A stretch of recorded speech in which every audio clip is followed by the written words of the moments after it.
What's up, everyone? Welcome to this week's episode of the Dense Pixels podcast. I'm your host, Brad, joined by my co-host, Micah. Hey. Terrence still out this week, but we have a good show for you today. The news is light but substantive, I would say, this week. Yes. We'll also join you guys for the post office later in the show. Micah, I am surprised a little bit to see. I want to hear about Bloodstained, or Bloodstain, as you put it in the docket. Sorry. First, before I hear about Samurai Shodown, because I'm much more curious to hear your take on Bloodstained. And which version did you get to? That's also an important thing to want to know. I got the Switch version. Oh. Yeah. It's fine. I kind of wish I got the PS4 version, but I don't know if it's on Xbox, but the console version, the bigger console version. But if I did, I would never play it.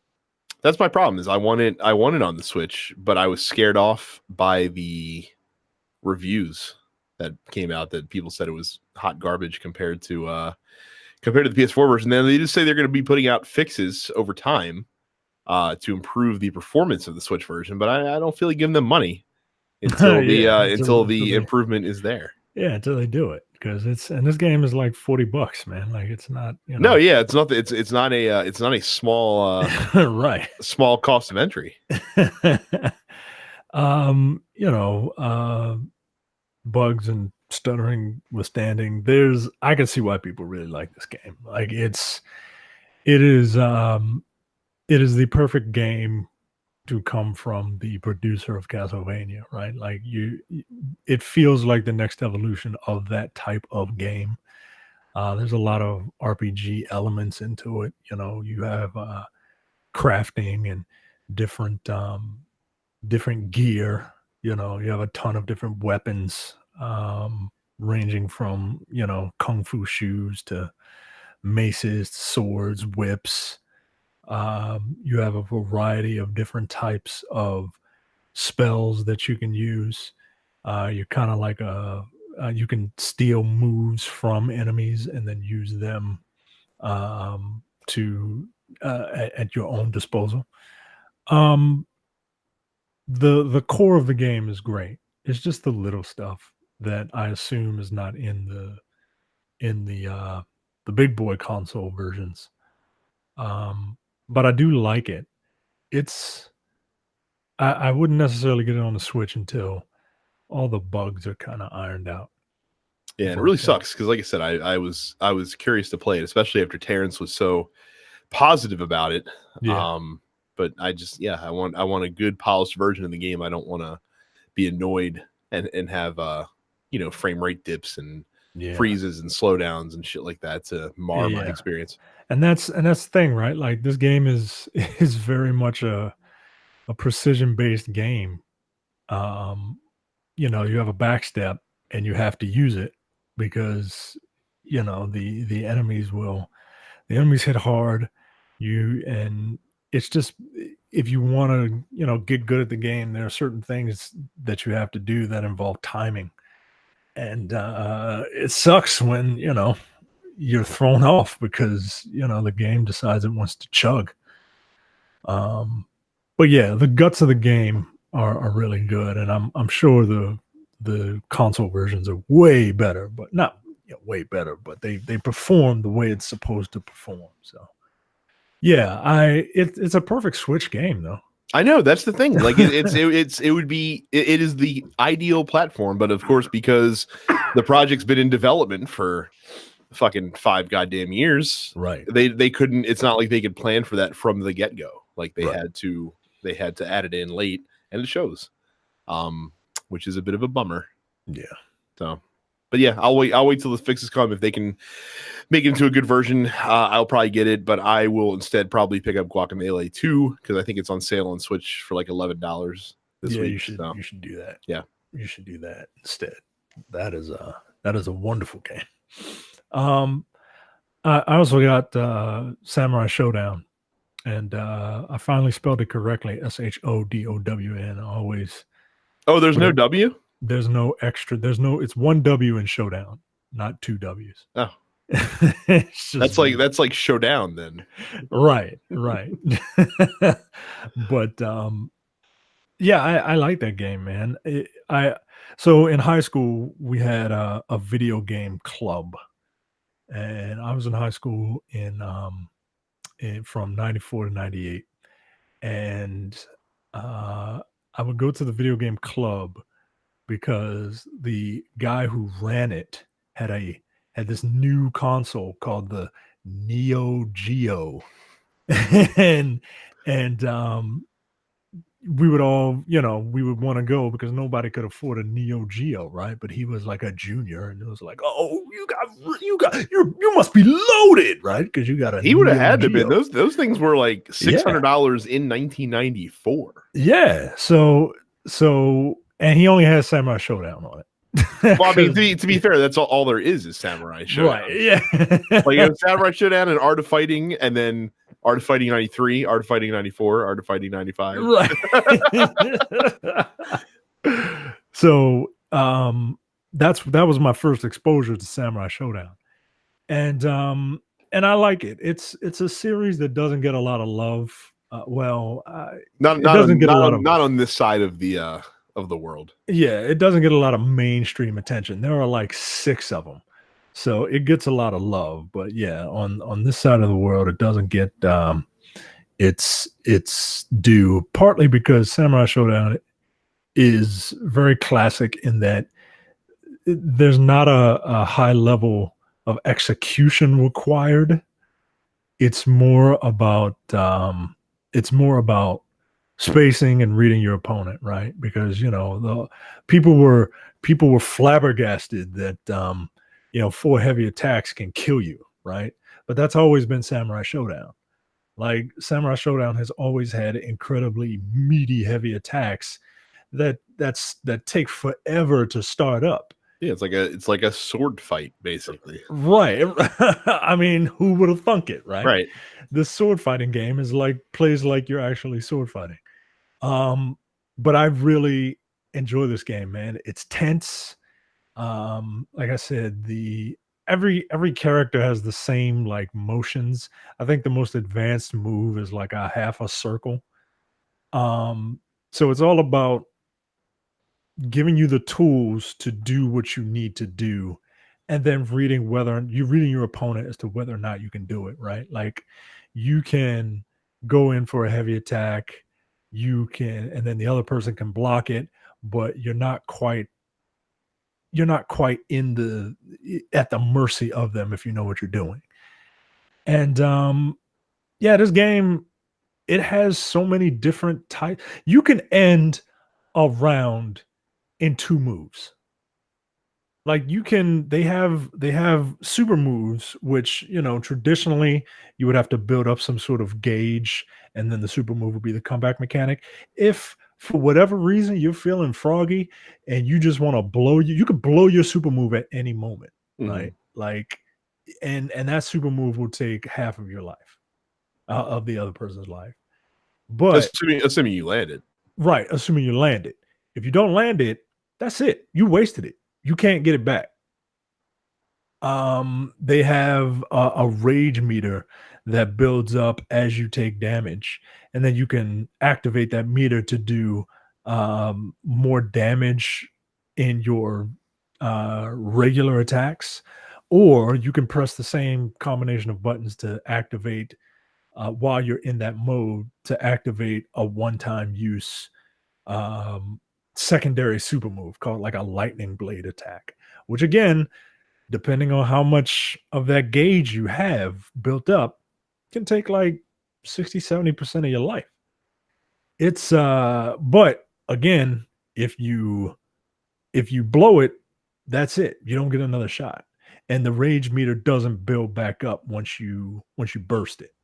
Like there's a lot of risk reward in this game, and if you want to get into fighting games, but you're always scared about, especially these anime fighting games that are so fast paced and you can't follow what's going on. No, I would give Samurai Shodown a shot. Like the game is very simple. It looks beautiful. It's like a throwback to Street Fighter 4 in terms of art style. and it's fun, man. It's really fun. That's interesting because I don't know much about Samurai Shodown because I never really played one. I didn't realize it was so like Yomi focused as Yeah, it appears to be, basically. So that's interesting, and it seems yeah, like a nice change of pace. We'll talk about that again because in when we get to the post office, there's a Johnny gave us something that I found interesting, but like I said, we'll save it for later. Nothing new from me, by the way. Like I said, since I did not get Bloodstained, I've just been playing the same old shit for the past week or so. So we'll move on to new releases. There's only one major new release this week. The new expansion for Final Fantasy XIV comes out. It's called Shadowbringers, of course, on PS4 and PC. If you are a Final Fantasy XIV fan, chances are you've probably been playing this because early access has been going on all weekend long. And you just had to pre-order it to get early access to it, so you don't need me to tell you that it's available. But just in case you want to get into Final Fantasy XIV, they have a complete set you can get now for $60. Interesting if you want to get into it this late in the game, but yeah, go for it. It's kind of late to be getting into it, but A little bit, you know, it's a fun game. I played Final Fantasy 14 for a long time, which I'm shocked at, honestly. Like I can't. Yeah, well, only because you're so freaking like we make fun of you because you buy every game, right? But at the same time, you are also frugal that you don't like throwing cheap. Yeah. So like you paying $15 a month surprises me. I played Final Fantasy 11, the first online Final Fantasy, for years, man. Maybe like 3 or 4 years. And I really enjoyed it. And I played Final Fantasy 14 when Final Fantasy 14 was dog shit. and they had to completely overhaul that game because it was so monotonous. It just wasn't fun. And they overhauled the game, and now the game has been around for I don't know how long, but it's been out for 5 years at this point. Yeah, and I played it for about a year and a half, 2 years. Then life kind of got in the way, and I couldn't justify to my then girlfriend, now wife. Oh yeah, I'm paying to play this video game every month. Like, get out of here! No. I mean, it really is like that, and WoW and any other MMO that you pay to play, it really does add up. It's like it's $360 a year. Yeah, man. And it's not like you could my warped mind is like, if I could just prepay that $300 some a year, I would do that and not feel as bad. But because it's coming out $15 every month, I feel like I'm obligated to be on it. And if I don't, get on it, then I feel like I'm wasting money. That's why I've always avoided those games, because I feel like if I'm not sinking in at least like 20 hours of gameplay in that month, then it's a waste. It is. And but you have to manage it, right? Because if you're on there too much, it starts to feel like a job. That's why I stopped Final Fantasy 11, because my link shell was like, link shell is like the name of a group of people, like a guild. And the people in my link shell were like, okay, you have to be here.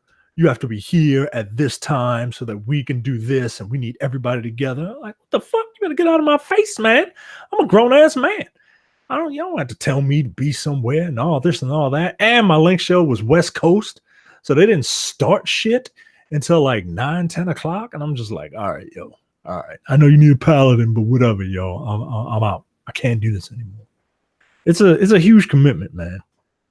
But it's down to $13 a month, which is still way too much money. It is, man. So, wait, 13? That's not a discount. Right. Whatever. Right. Whatever.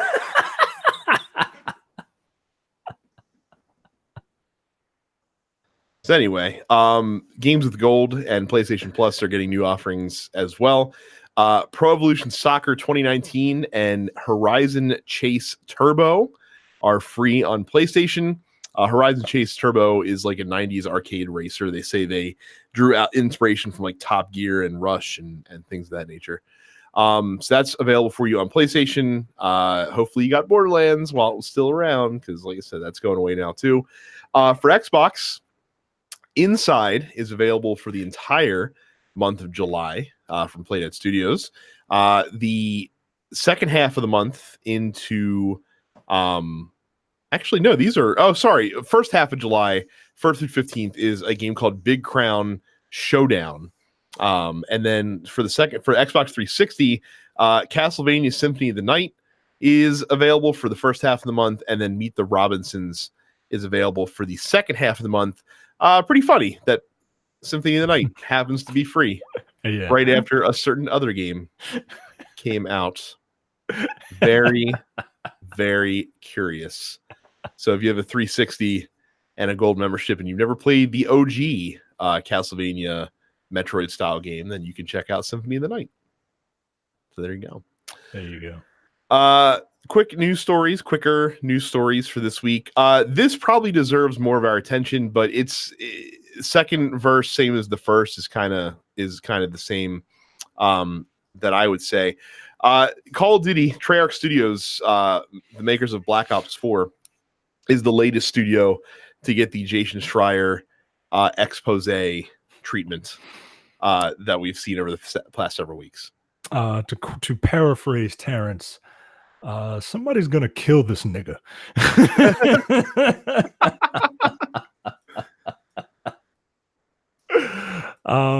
Yeah, this is I read this just a minute ago.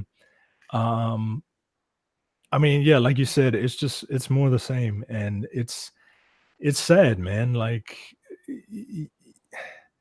I don't know.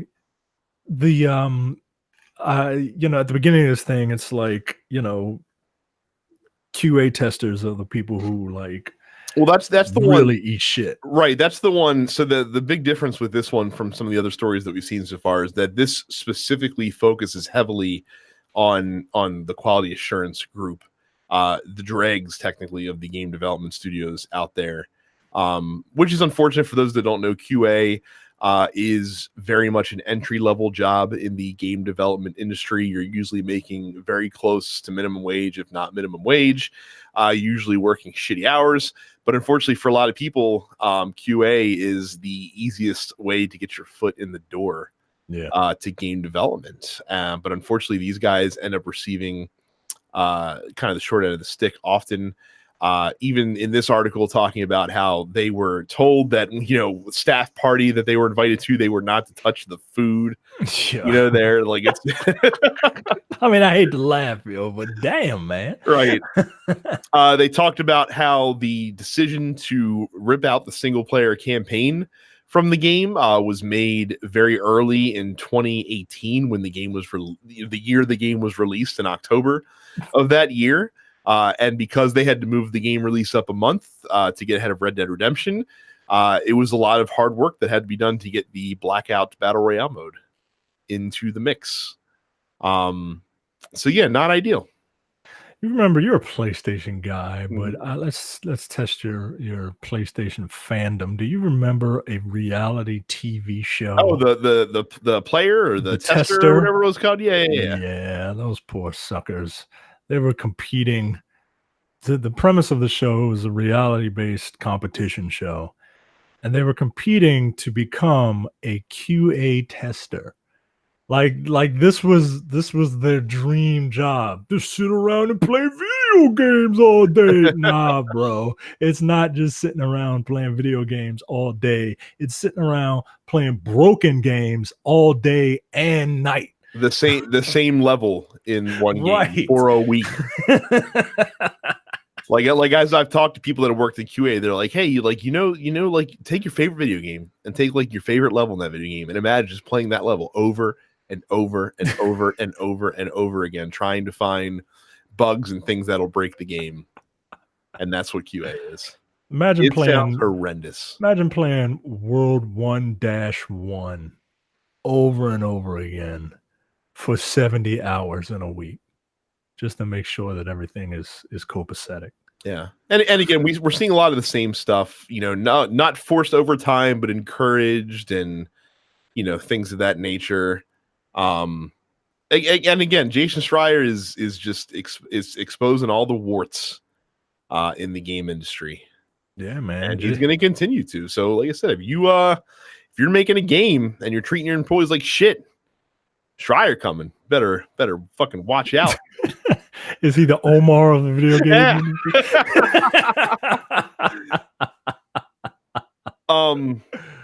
To give the fair side of the story here, also, Treyarch did respond to this story. They talked about how they wanted to make improvements to the studio's work-life balance, but it said it would take time and commitment and transparency, and people should talk openly that work for them. This wasn't they weren't this is not an email sent out to the public. This is an email that sent out to the staff that got leaked out, of course. And to their credit, to Treyarch's credit, Mark Gordon, and who was one of the studio heads of Treyarch, did not deny anything. He didn't say it was unfair. He didn't say the story is bullshit or bogus. Like, they fucking are owning it. So more power to them, I guess, for not running from the story, not pulling an EA, as we saw with the Anthem story. So I'm gonna have to buy this guy's book. Blood, Sweat, and Pixels, man. Like, it's this is very, like, it's incredibly interesting, and it to have a light be shown on something that we just take for granted, right? Like we just plop our $60 down, and if we don't like it, we take it right back to GameStop. You know what I mean? Like a lot of people put in so much work, and they're like, I played it for a week and there's no more content, bro. What's up, Destiny? I hate you now until you come out with something else, and then I love you. Like, it's like there are people making these things. You know what I mean? I think I agree with you in the sense that we should not take it personally if we don't like a game, especially if it's a game we were excited about. I don't necessarily think that we should pay it any sort of more homage than we pay any other product. I mean, every product's made by everybody. It is a product at the end of the day. You can like it or not like it. I think the vitriol that gets directed at developers sometimes is completely unwarranted. Yeah, that's my point. Just because they released a bad game or a game that wasn't up to your standards, it's not like they killed your fucking dog. You know what I mean? Right. It's like little stuff too, right? Like that Spider-Man game. Nobody has anything bad to say about the Spider-Man game that the Ratchet and Clank people did, Insomniac did. But when new suits were coming out and being introduced, I was on Insomniac's Twitter, and they were promoting, hey, here's a new suit for free. Here you go. And then somebody responded, all of your suits are trash. Yo, what the like, come on, man. Like stuff like that is what I'm talking about. Mm-hmm. Like, and they responded. They were like, well, we don't believe our suits are trash. And then they go on to talk about how, they put thought into what they're doing. And then the person was like, oh, I didn't think you would respond. Like, all right, all right. Just shut up. Yo. Yeah, it's like you're taking shots of these fucking, a Twitter account that you're expecting a monolith. You're forgetting that they have a dude that fucking runs that account. So, yeah, just like I said, just remember they're only games, and while we all take them very seriously, and look, it's the reason that we're here talking to you. Yeah, it is just a game. It is entertainment. It's supposed to be fun. If you don't like a game, don't take it personally. Adjust your buying habits. If you feel cheated by a pre-order or something like that, then maybe say, hey, maybe next time that studio comes out with the game, I'm not going to give them my money up front. You're not Micah. You don't have to. Yeah. You don't have to just throw money at people with want and abandon. Yeah, you're not a real supporter like I am. So, in the least surprising story of the week, we didn't cover this on the show because it happened during E3 week and got lost in the shuffle. But famous, freakishly tall Twitch streamer Dr. Disrespect, whose real name is Guy Beam, was banned from Twitch because he filmed folks at E3 in a private in a bathroom, in a public bathroom, which there were kids in the bathroom that were I don't know if they were using facilities or not. This is not only a violation of Twitch's terms of service, it's a violation of California state law. Yeah, yeah, you're not allowed to film people in the bathroom in most states. Yes. So he broadcasted live from a bathroom on Twitch. His account was banned on June 11th. This just a couple of weeks ago. Someone posted this story in the fan group, and I said, everyone pretend not to be surprised when this ban is lifted at some point soon because of how much revenue he brings in Twitch. And sure enough, here we are just 2 weeks after his ban was implemented. His channel is back on Twitch. I don't know if he's actually broadcast or not yet, but the channel is back. So his chat is active. So I didn't, I've heard of this guy, but I don't follow his content. So for those who don't know, Dr. Disrespect's shtick.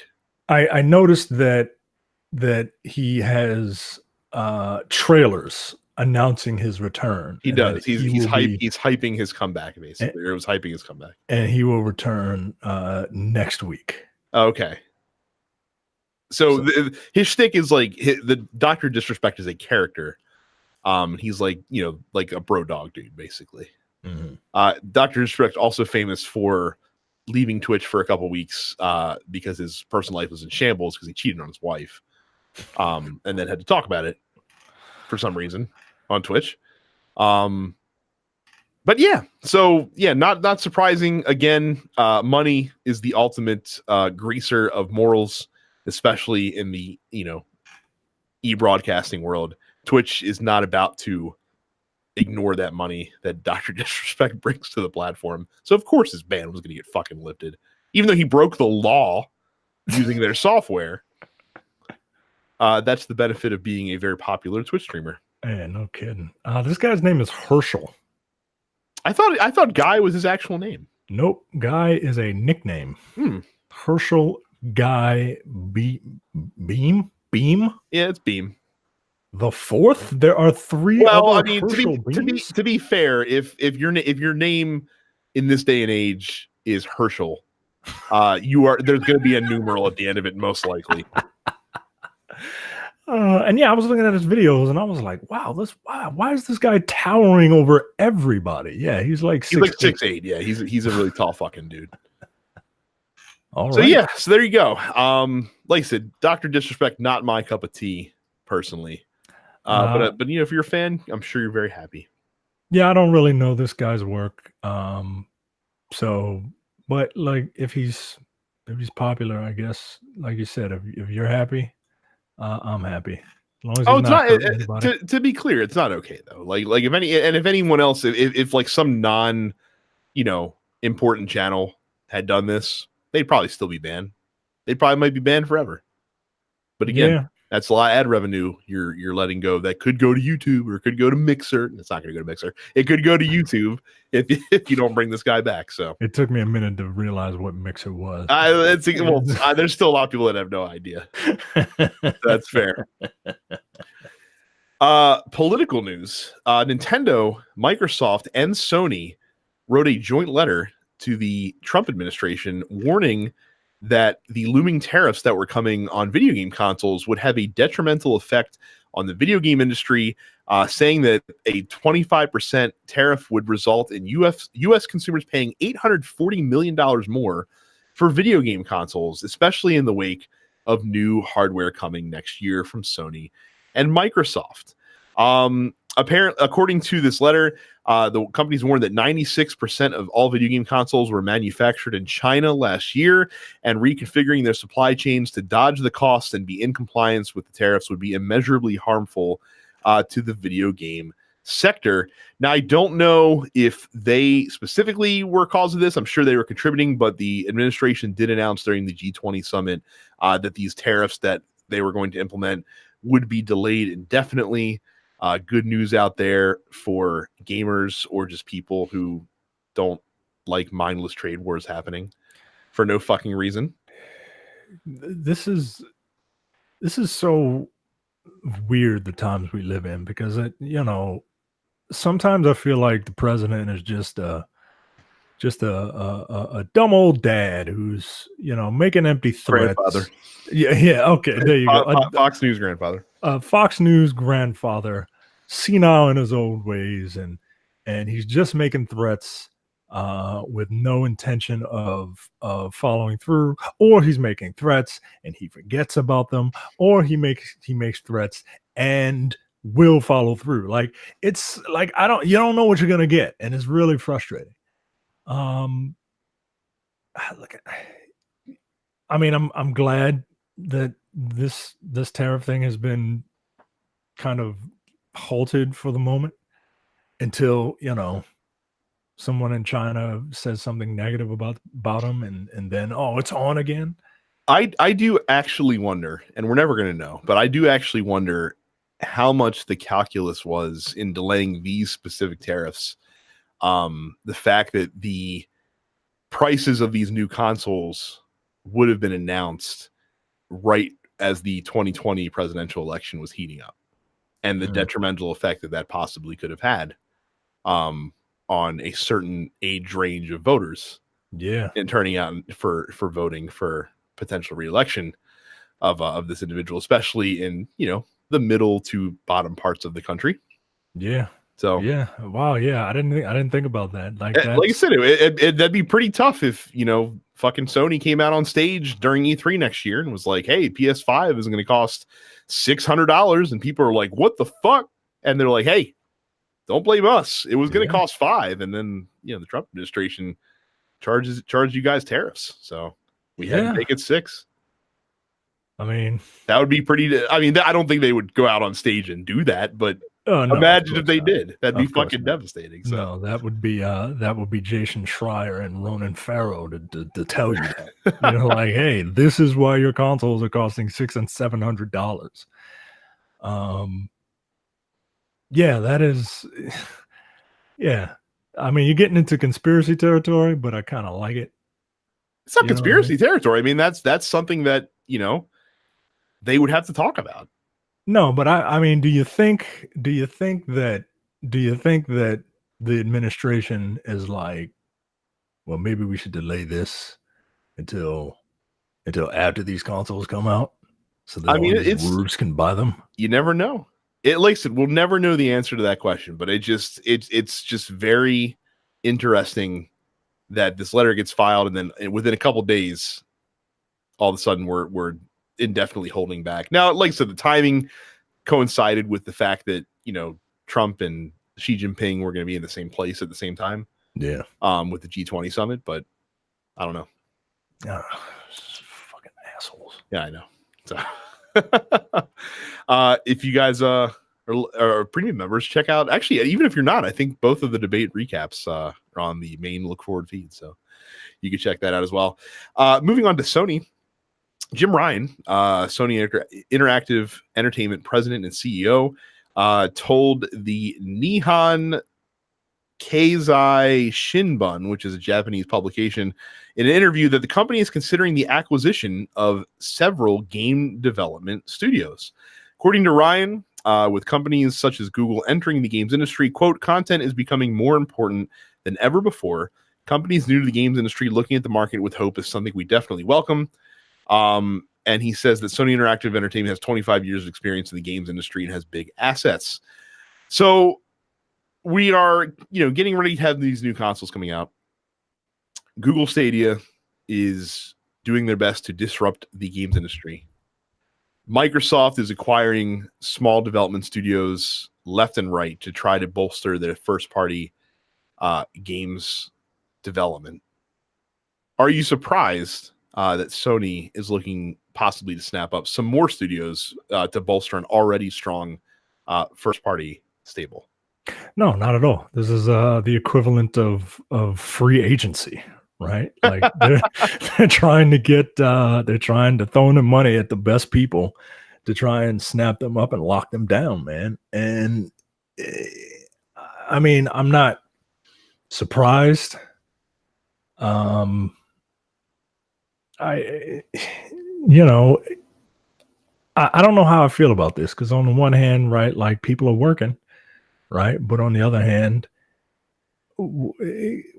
something's going to suffer. My concern is just based on past history. So Sony has shown a very the willingness to be patient with studios. None needs to look further than Bend Studios with the development of Days Gone, Media Molecule with the long development of Dreams, to show that Sony can be patient. But also Sony does expect results. They have not been shy in the past about closing studios that they own when those studios are making games that don't perform. So it's good on the one hand, like you said, to get stability for some of these game studios. They don't have to go seeking publishers. It's good for Sony because it, makes the PlayStation 5 look more alluring when they arguably are going to have more competition than ever before coming up in this current console generation. It's just one of those things that you just got to watch out and be careful. I mean, EA is kind of it's kind of a meme at this point, but EA bought up a lot of studios that don't exist anymore. Yeah, because EA could not sustain them for whatever reason. So not to say that Sony would be the same way, or Microsoft or any other company for that matter, but I just find it interesting because exclusives, and we're going to talk about exclusives later in the show as well. Exclusives are gaining a renewed importance, I would say, in the games industry, especially with the emergence of Stadia. Like, it's one thing for Xbox to be there, but when you have Stadia, which is advertising, console quality experiences on any device anywhere, you got to give people a reason to buy your hardware, especially with new hardware coming down the pipe. Yeah, and I don't think they can. So, final quick news story. Summer Games Done Quick was this weekend, the annual speed running competition with more than 180 completed speed runs this year. They were able to raise over $3 million for Doctors Without Borders, their chosen charity of choice. Last year, they raised $2.4 million for Prevent Cancer Foundation. So they beat that by over $500,000. Very cool. I enjoy watching games done quick. I'm not one to seek out speedrunners in general. But I did watch a bit of this during Twitch. Speedrunning is such an interesting part of gaming that I have no compulsion to even dip my toe into the water of. But I find those folks fascinating. They're like savants, man. It's not even savants. Like, just imagine you're just like, all right, I'm really good at this game. I'm going to practice speedrunning it. And then, like, you just play that game a lot and try to find glitches and try to find exploits and things of that nature to and when I'm talking shaving down time, I'm talking about a couple of seconds. You know what I mean? Yeah. Stuff like that. Like, that's a very interesting kind of corner of the gaming universe. All these people took all their QA tester knowledge and just transferred it over to speedrunning, just playing these levels over and over and over again to find little glitches. And I mean, and Carrie can speak to this because Carrie only does it with like one game, basically, but she kind of does it with Golden Sun. You know what I mean? There's no game that I've beaten that much that I'd try to be more efficient in beating it. You know what I mean? I don't find it to be enjoyable. No. like I mean, and you can only do it with a certain type of game. Like, I'm looking at this video in here. Are they trying to speed run through a Pokemon game? Like an RPG? Yeah, they were. I mean, that's not the only one. Some of the other games that they did speedruns for, the Resident Evil 2 remake, like stuff like that. Crash Insane trilogy, Tetris Effect. Like, I can see you doing that with like platformers, right? Mm-hmm. Well, those are the most popular genre. And I'm very, very impressed when seeing people speed run through a platformer. But like an RPG, man, I want to be engrossed in it, man. I want to experience this. The platformers, like, have you ever watched some speedruns of some NES, like Castlevania and things like they know like which enemies to allow to hit them to like glitch up to a platform and stuff like that. Right. Like and that stuff. Do it. They just do it. Like, awesome. It's not autopilot. So like that stuff is cool, man. Like it's yeah, like that's interesting to watch. I don't want to watch somebody speed through Pokemon. There's only one game that I can play with workman-like efficiency, and that is Destiny. Like when you've been grinding strikes for a while, like you don't fucking think about what's going on in the strikes. Like you were just moving from one area to the next, and kind of just working on autopilot, listening to a podcast, just trying to get through the damn thing.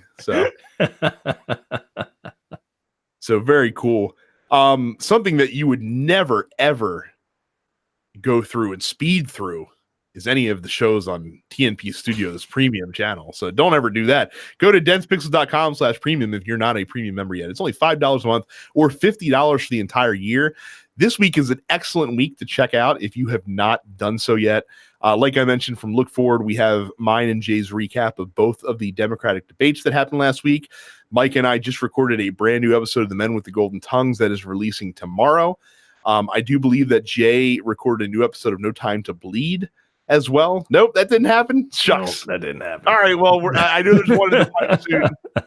There's new episodes of the Airing Grievances coming as well. So again, densepixels.com/premium, just $5 a month or $50 for the whole year. If you sign up now, you get access to over 350 hours of premium content, much of it evergreen that you can listen to whenever you want. So great value there.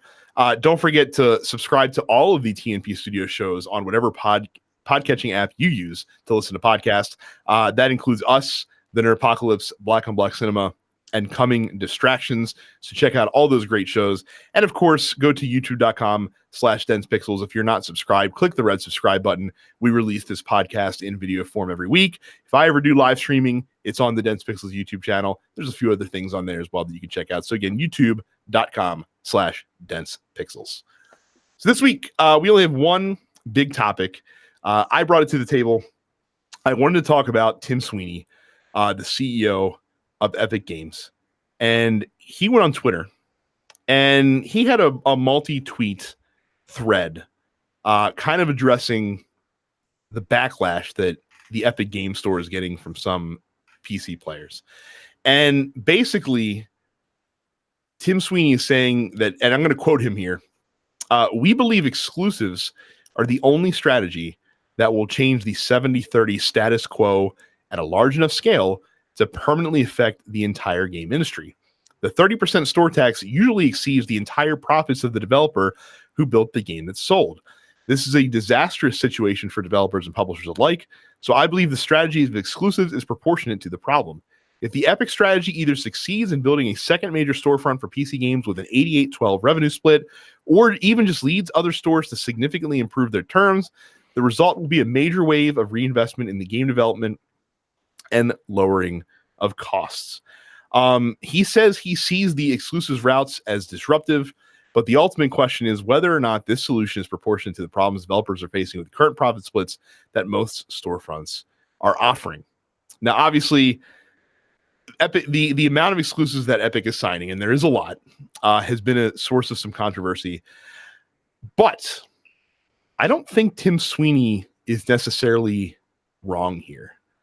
The thing that never gets talked about in this is Steam had sort of a de facto monopoly on the PC gaming space. There are other platforms that offer PC games, and yeah, EA has their own store that offers their games.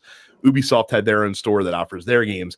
But in terms of just a general PC store, Steam did have a true monopoly, but for all intents and purposes, they were it.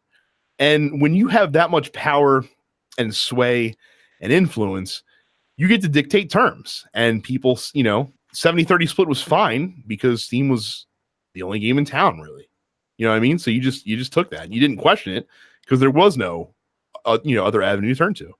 And I commend Epic Games for trying to give more monies back to the developer. And again, Tim Sweeney, I don't think is doing this truly out of sheer benevolence. No, he's not being right. He's not being altruistic. I mean, like let's no matter what he says, let's put the kibosh on that right now. Like he wants to make money, and that's what is frustrating about this whole thing. It's like, yeah, I know you're right, but hearing you say it, I don't believe you. Like something's not right. Like you're not good.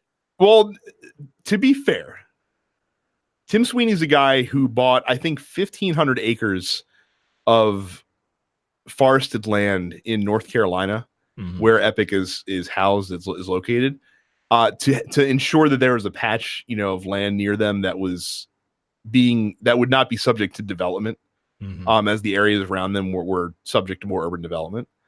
So Tim Sweeney might be like a good dude in general. He might be. Look, I know we're cynics. I know we're raised not to believe these things. Look, I have to give him the benefit of the doubt, because he hasn't said anything that's not incorrect, and he seems to be like, his logic is sound. Like, it's just hard for me to believe that. You know what I mean? Like, and look, I'm not saying it's on him. I'm saying I'm the problem. like I'm choosing to be this cynical, but I mean, he's right. Now, what is fair? Because so the big arguments from a lot of PC folks are that the Epic Store is not as fully featured as Steam. You know what I mean? Like, there's a lot of stuff that's missing, a lot of quality of life features that Steam has that the Epic Store has not gotten yet. And I totally understand that.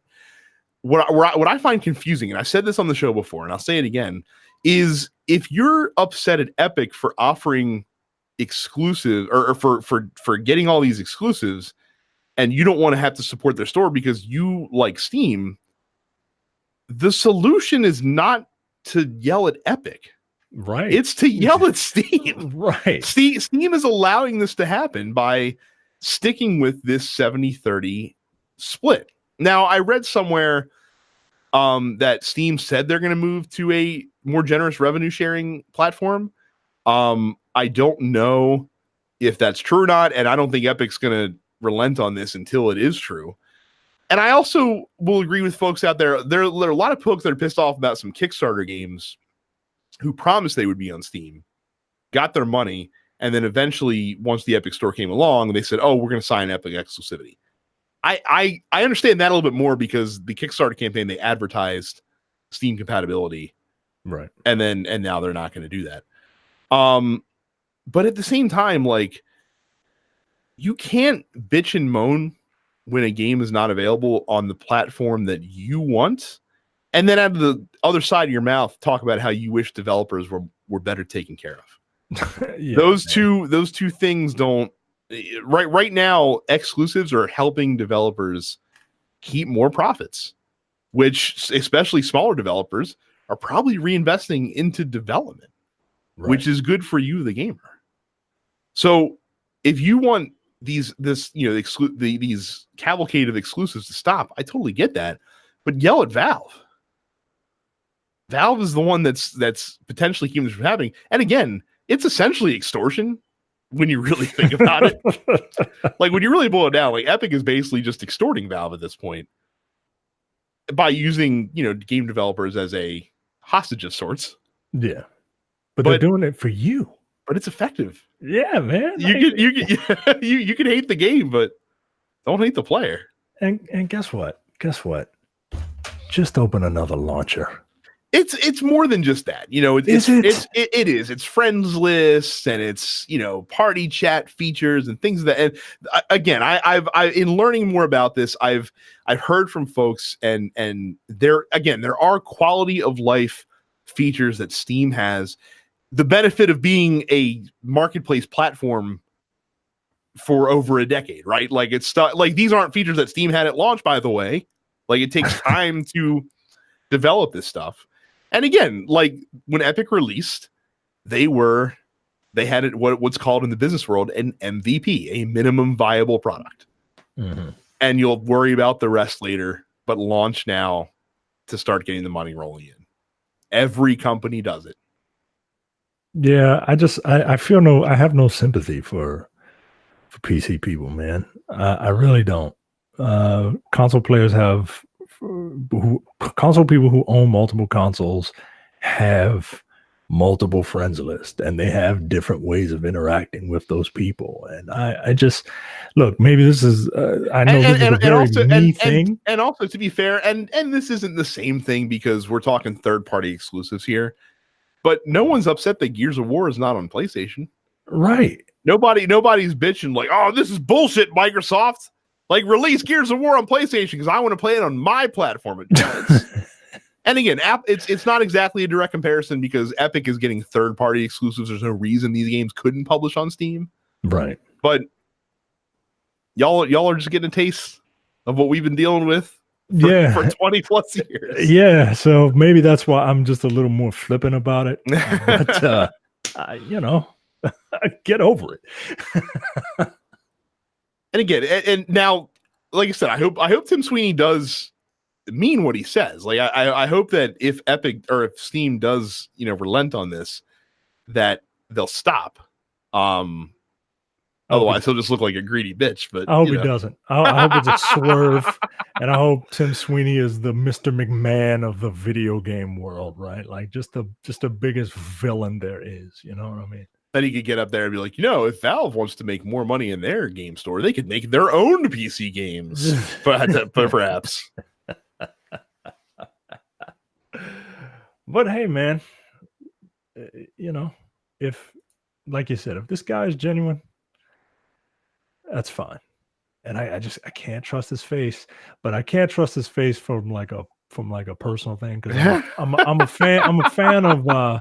fan of Killing Eve, and one of the big villains in season 2 of Killing Eve looks just like Tim Sweeney, and that guy was a prick.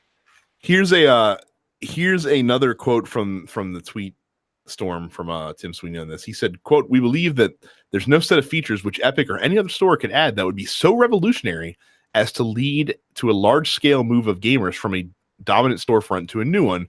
We believe the lock-in effect of having a large library of games on a dominant storefront is more powerful than features, and hence a dominant store can only be challenged through exclusives." So that's why they're doing it. I mean, you're right. You're right. But you also make Fortnite, so I can't fucking Well, see, and that's why I also think that that's another reason why I think that it isn't truly all about the money for Epic, because they have that cash cow that shows no signs of drying up anytime soon. Yeah.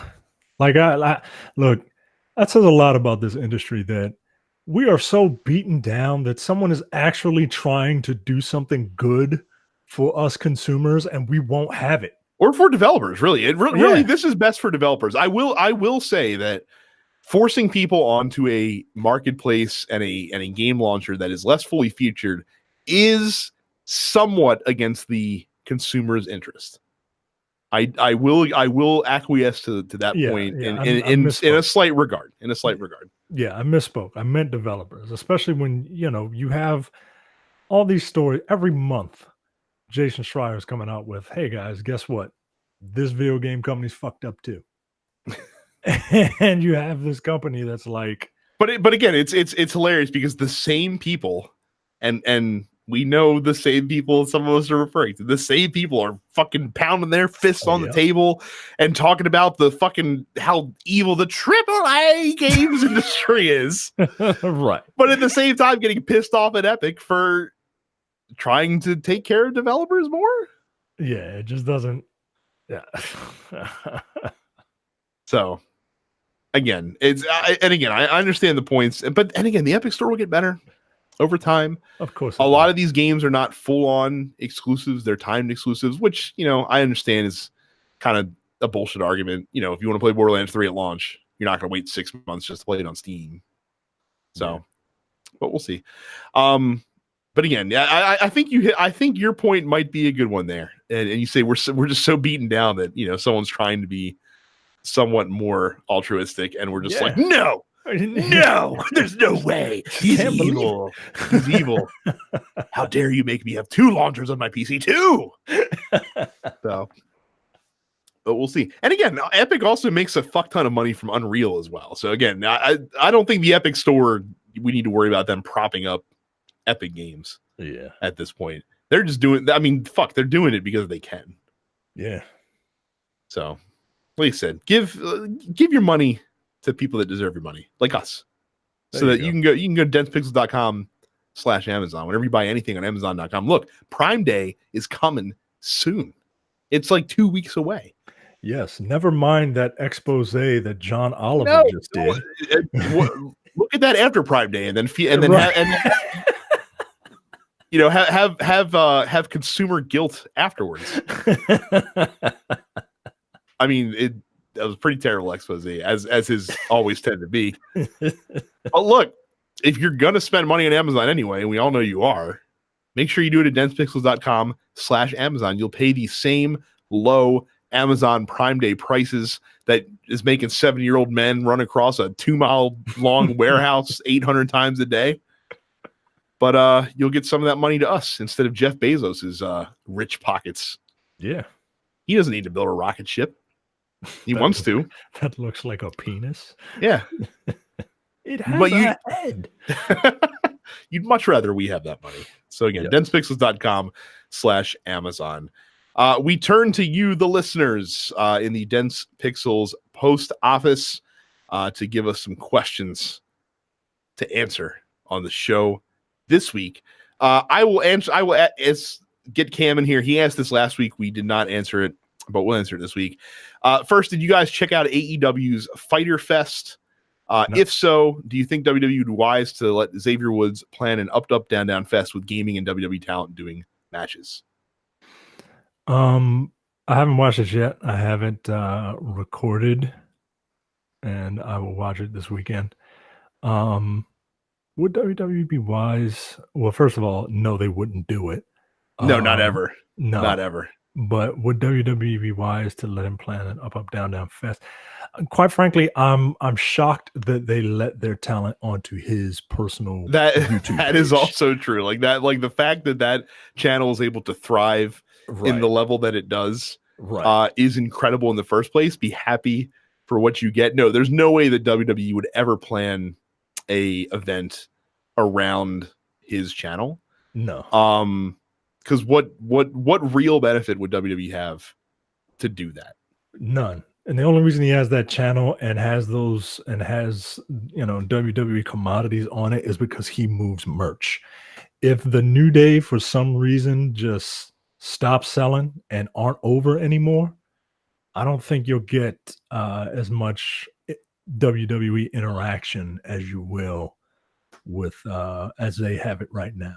Well, I think it's become enough of a force at this point. I think he's proved that he is very good at engaging that side of the WWE fan base. You know what I mean? Like for YouTube and things of that nature. But do you think WWE would let its resources as WWE branded superstars go over there and you'll notice they're very clever about that because they often don't, like, he makes everyone that come on that show come up with like a little personal nickname for themselves, and that's usually how they're referred to.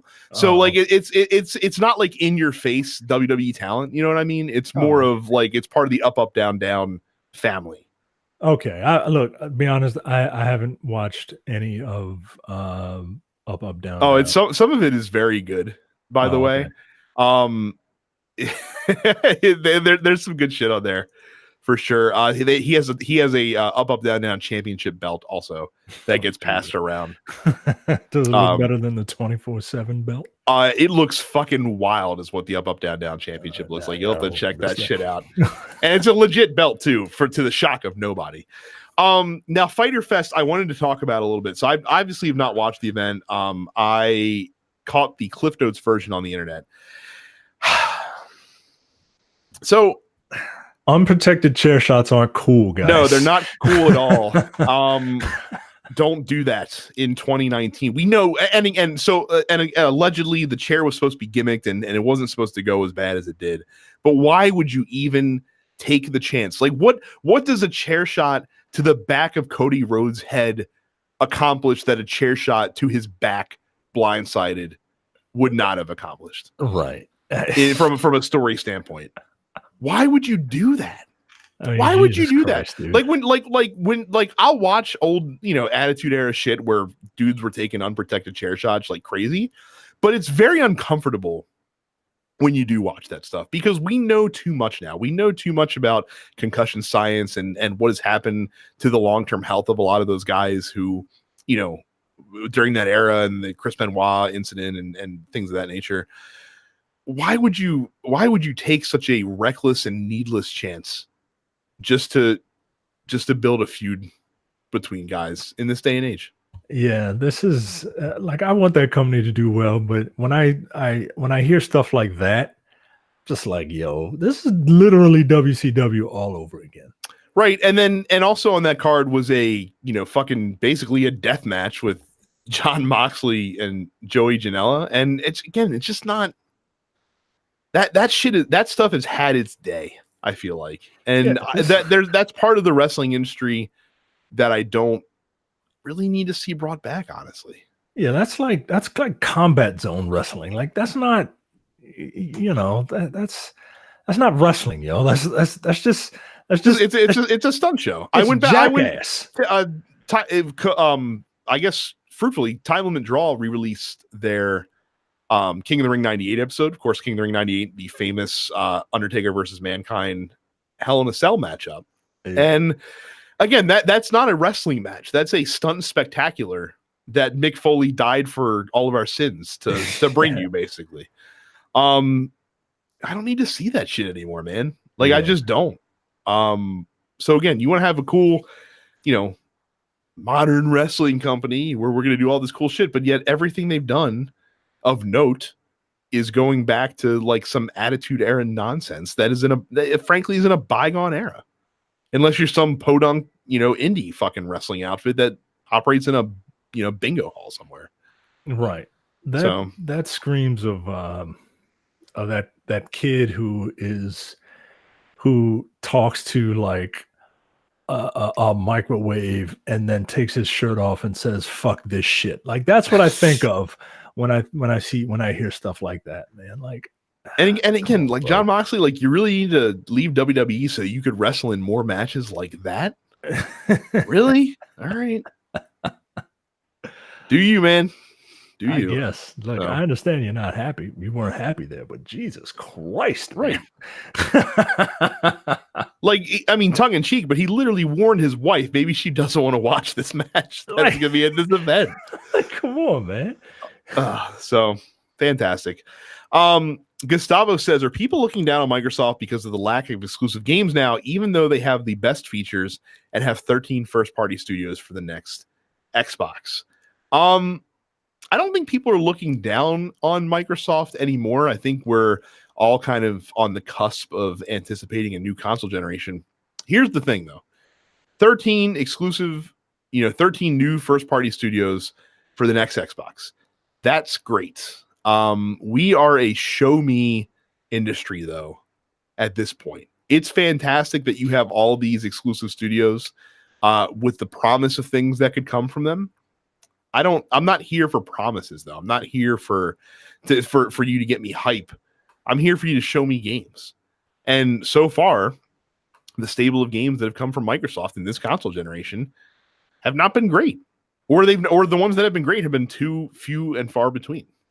So we are more optimistic about Xbox going into the next console generation, but I need to see your games first. Like they got on stage and talked about, that we saw the first one from Ninja Theory that was coming, but it was just a glimpse. We heard promises of things to come, but those games are still a ways away. Yeah. So we'll see. And to be clear, the only features that I care about from your first party console probably are those exclusives, because for the hardware is going to be pretty damn close to both, just as it is now with the Xbox One X and PS4. And I know that if folks that are big Xbox fans, well, technically it's got more teraflops and liquid cooling. I get that, but the actual like experience that I have, I'm not seeing all that in real time. You know what I mean? As long as the PS4 Pro works well, which it does, that's all I really care about.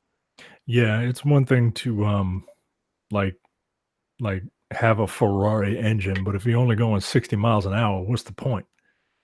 Like, everything you said, I am 100% in agreement with, and I don't think you'll see the fruits of those labors until we are 2 or 3 years into the next generation.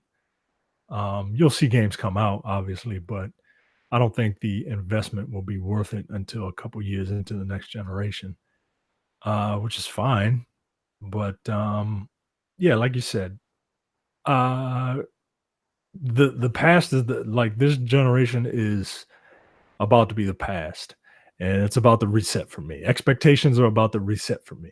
My expectations for the Xbox One were higher than they were for the PS4 at the beginning of this generation. And I bought into all that. I bought into all that bullshit about the Xbox being your, entertainment hub, and it's the one box that you're gonna need, on your counter. I bought into all that crap, and it was crap. Like, I tried to justify it. Oh, but I can watch TV and play games at the same time. Yeah, I've been doing that. I can control my TV with my voice. Right. Like, and then I never did it. So, and this E3, Phil Spencer came up and he was like, "Hey guys, we heard you.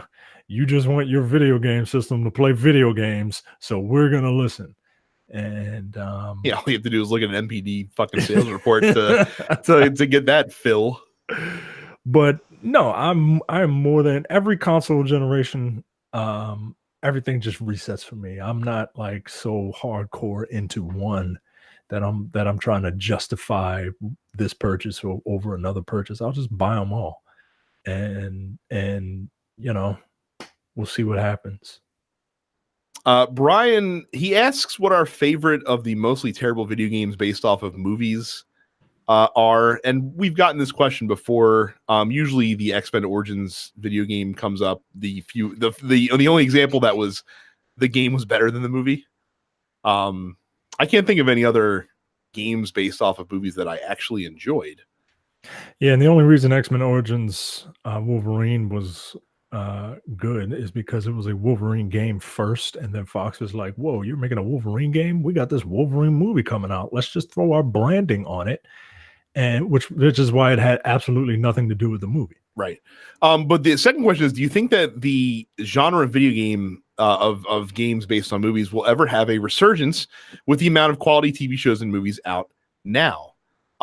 No, but there's a reason why. And it's not because those games didn't sell well or they're not quality. It's because game studios aren't designed to work that way anymore. The reason that those games tended to be shit is because those studios were working with very specific time constraints, because of course you had to get the game out around the same time as the movie came out. Right. So you ended up getting a rushed product with lots of crunch, probably, I'm sure, to get the product out the door that just isn't fathomable in this day and age. I think instead what you're going to get is you're going to get a lot of movie and TV show adjacent games that we're already seeing. Look at Marvel's Spider-Man from Insomniac. Look at the new Avengers game that's coming out that aren't based off of those properties, but because those properties are very popular within the zeitgeist, you will see games based around them, essentially. Do you think the genre of video games will ever have a resurgence? I didn't really understand the question. He's saying, will like games based on movies and TV shows have a resurgence like they did during the 360 PS3 console generation? Okay. No, probably not. The way they're two very different mediums, and television is a passive experience about telling a story, whereas video games are a little more complex than that, and most video games tend to put gameplay over storytelling. Yeah, it's just so I don't really see a lot of, and I'm trying to think of properties that you can like convert, to make a video game. I can't really think of anything off the top of my head. but maybe it's just the stuff that I watch. Yeah. I'll give you another one. The Quantum of Solace game that came out during the 360 PS3 generation. Yeah, was actually pretty good. Did you ever play that? No, I didn't. It was a decent third person cover based shooter. I think the last James Bond game I played was From Russia. What came I out remember that. after that? From Russia with Love or I think Rogue Agent came after that. Yeah. Okay. I enjoyed From Russia with Love, but partly because I enjoy From Russia with Love, and then the one before that was Everything or Nothing. Remember that shit? Yeah. Well, sadly, I do.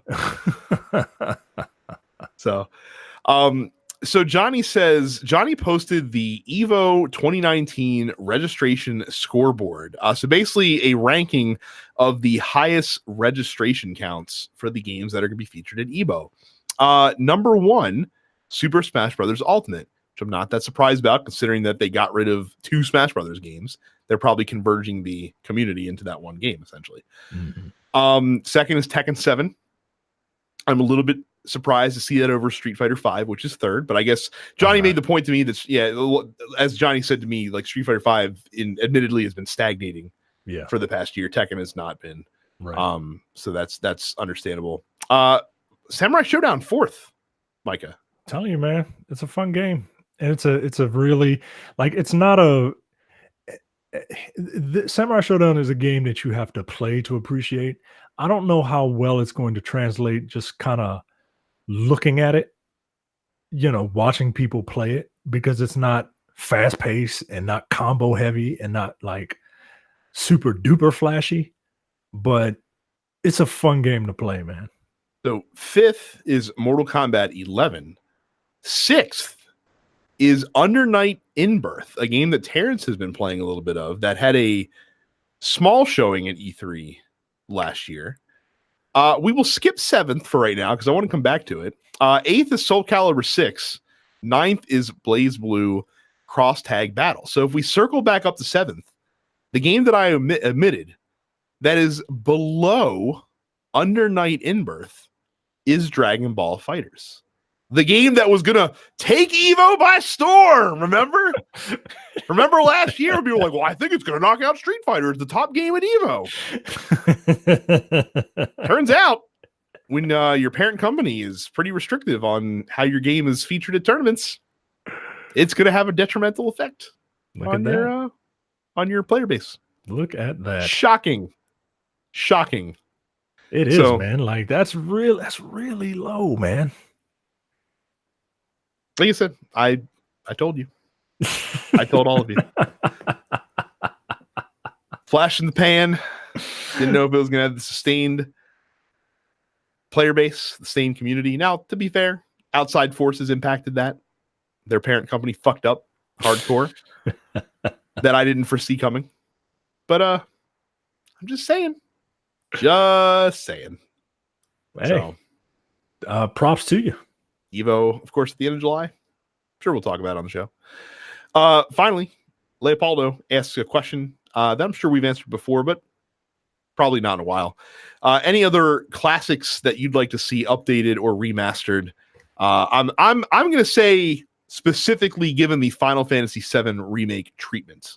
That's how we're going to frame this question. Not just a simple remaster or an up-resing or anything like that. Given the ground-up retreatment, he mentions Final Fantasy VI and Excitebike. I know mine. I want to see Metal Gear Solid made in the MGS5, the Fox engine, which we'll never see because of how where Konami's at right now. But wouldn't that be delightful to see the original Metal Gear Solid done up in that style? I mean, I thought the Twin Snakes was amazing at the time. It still is amazing. Yeah. I love that game. But imagine it with Metal Gear Solid 5 controls and graphics and gameplay and things of that nature. Yeah, just not the Metal Gear Solid 5 Snake voice actor. No. We keep David Hayter around. Yeah. I don't know, man. I don't look back. I mean, I look back fondly on games, but I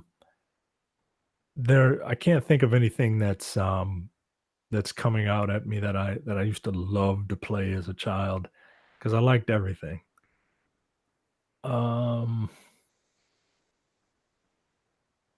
Yeah, and everything that I would have wanted to play has already been remastered, right? Like, or there's so many of them that it's just like, what's the point, right? Like a really badass Metroid game would be nice, but they already did that a number of times, and then they did it. They let Team Ninja do it, and then they killed Samus for me forever because they took, Forever? You're not going to play Prime 4 when it comes out? Probably not. Really? Yeah, probably not. They murdered her. They murdered her for me. Yeah, I don't know. I mean, I hate to cop out, but I'm gonna steal your Final Fantasy VI answer, Leopoldo. I would also not mind seeing Earthbound done up with the same level of grandiose that they seem to be pulling out for like Pokemon Sword and Shield. That would be pretty incredible. Never played Earthbound. It is an acquired taste of a game. I think that it is properly rated. Like a lot of folks say it's underrated. I don't think that's true. It's not a game that was ever going to have mass market appeal. But if you like Earthbound, like if that sense of humor is up your alley, it's very quirky. I really liked it. It had a really cool mechanic that I've never, ever seen in any other game where your hit points and your magic points were on like a ticker. Like, like old school alarm clocks, like that have the little flap thing. So it was like that. So like when you took a mortal blow, they would start rolling down. But if you could somehow have one of your party members like heal you before the counter hit 0, you could like stave it off. If that makes sense, like things of that nature were kind of neat. They gave you a little bit of personal touches in the game because you could name not only your character, but they asked you at the beginning of the game to name your favorite thing, and the name of that thing was like your character's like ultimate magic power, basically the game, stuff like that.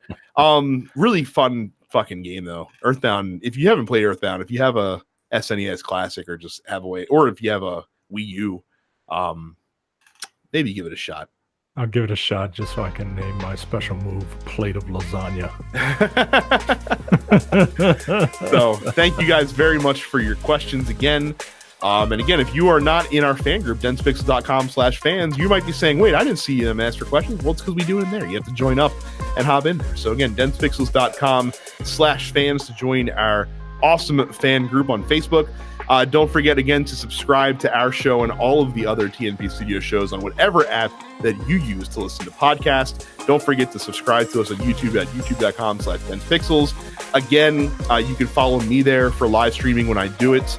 Terrence is on Twitch. He is Apparition410. Carrie is Suppets Carrie. And that is it for us this week. Thank you all very much for watching and listening, and we will see you the next time. See ya.